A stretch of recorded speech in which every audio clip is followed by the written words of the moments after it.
एक बार एक व्यक्ति बिना बताए काम पर नहीं गया तो उसके मालिक ने सोचा इसकी सैलरी बढ़ा दी जाए तो यह बिना बताए छुट्टी नहीं करेगा और काम भी लगन से करेगा। और फिर उसे बिना बताए उसकी सैलरी बढ़ा दी गई। अगली बार जब उसे सैलरी ज्यादा मिली तो वह कुछ नहीं बोला और उसने चुपचाप वो पैसे रख लिए। और कुछ महीने बाद उसने फिर से बिना बताए छुट्टी मार ली। मालिक को बहुत गुस्सा आया और वो सोचने लगा इसकी सैलरी बढ़ाने का क्या फायदा हुआ, ये तो सुधरने वाला ही नहीं। और फिर से उसकी सैलरी कम कर दी गई। फिर जब वह काम पर वापस आया तो उसे वही सैलरी दी गई जो उसे पहले मिलती थी।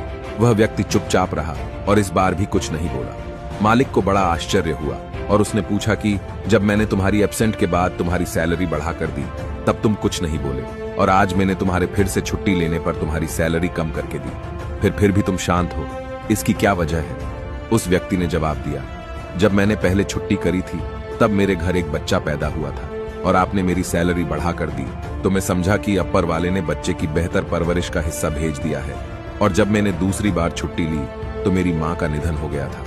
उसके बाद आपने मेरी सैलरी कम कर दी तो मैंने मान लिया कि मेरी माँ अपने हिस्से का अपने साथ लेकर चली गई। अब मैं उस पैसे की भला चिंता क्यों करूं जिसका हिसाब भगवान ने खुद कर रखा है।